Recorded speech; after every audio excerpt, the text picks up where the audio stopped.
Chapter 32. After these deeds of faithfulness, Sennacherib king of Assyria came and entered Judah. He encamped against the fortified cities, thinking to win them over to himself. And when Hezekiah saw that Sennacherib had come, and that his purpose was to make war against Jerusalem, he consulted with his leaders and commanders to stop the water from the springs which were outside the city, and they helped him. Thus many people gathered together, who stopped all the springs and the brook that ran through the land, saying, Why should the kings of Assyria come and find much water? And he strengthened himself, built up all the wall that was broken, raised it up to the towers, and built another wall outside. Also he repaired the Millo in the city of David, and made weapons and shields in abundance.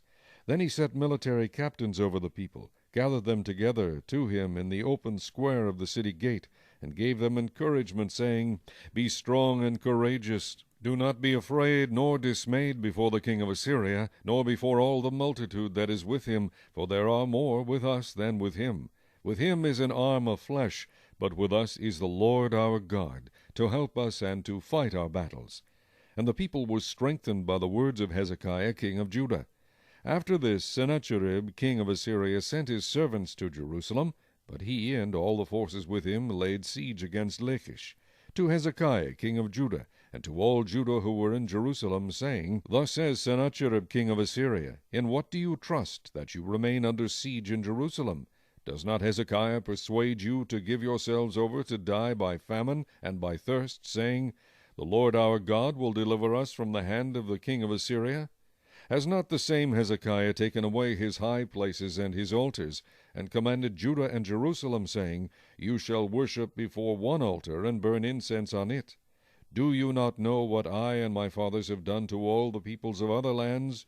Were the gods of the nations of those lands in any way able to deliver their lands out of my hand? Who was there among all the gods of those nations that my fathers utterly destroyed, that could deliver his people from my hand, that your God should be able to deliver you from my hand?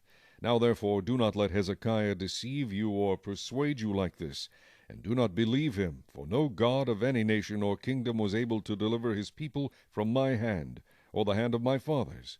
How much less will your God deliver you from my hand? Furthermore, his servants spoke against the Lord God and against his servant Hezekiah.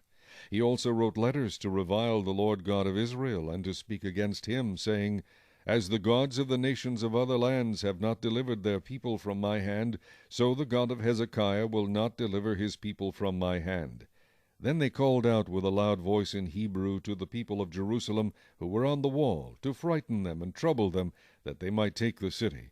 And they spoke against the God of Jerusalem, as against the gods of the people of the earth, the work of men's hands. Now because of this king Hezekiah and the prophet, Isaiah the son of Amoz prayed and cried out to heaven. Then the Lord sent an angel who cut down every mighty man of valor, leader and captain in the camp of the king of Assyria. So he returned shamefaced to his own land. And when he had gone into the temple of his God, some of his own offspring struck him down with the sword there. Thus the Lord saved Hezekiah and the inhabitants of Jerusalem from the hand of Sennacherib the king of Assyria, and from the hand of all others, and guided them on every side. And many brought gifts to the Lord at Jerusalem, and presents to Hezekiah king of Judah, so that he was exalted in the sight of all nations thereafter. In those days Hezekiah was sick and near death, and he prayed to the Lord, and he spoke to him and gave him a sign. But Hezekiah did not repay according to the favor shown him, for his heart was lifted up. Therefore wrath was looming over him and over Judah and Jerusalem. Then Hezekiah humbled himself for the pride of his heart, he and the inhabitants of Jerusalem, so that the wrath of the Lord did not come upon them in the days of Hezekiah. Hezekiah had very great riches and honor, and he made himself treasuries for silver, for gold, for precious stones, for spices, for shields, and for all kinds of desirable items, storehouses for the harvest of grain, wine, and oil, and stalls for all kinds of livestock, and folds for flocks. Moreover, he provided cities for himself, and possessions of flocks and herds in abundance, for God had given him very much property. This same Hezekiah also stopped the water outlet of Upper Gihon, and brought the water by tunnel to the west side of the city of David. Hezekiah prospered in all his works. However, regarding the ambassadors of the princes of Babylon, whom they sent to him to inquire about the wonder that was done in the land, God withdrew from him in order to test him, that he might know all that was in his heart. Now the rest of the acts of Hezekiah and his goodness, indeed they are written in the vision of Isaiah the prophet, the son of Amos, and in the book of the kings of Judah and Israel. So Hezekiah rested with his fathers, and they buried him in the upper tombs of the sons of David.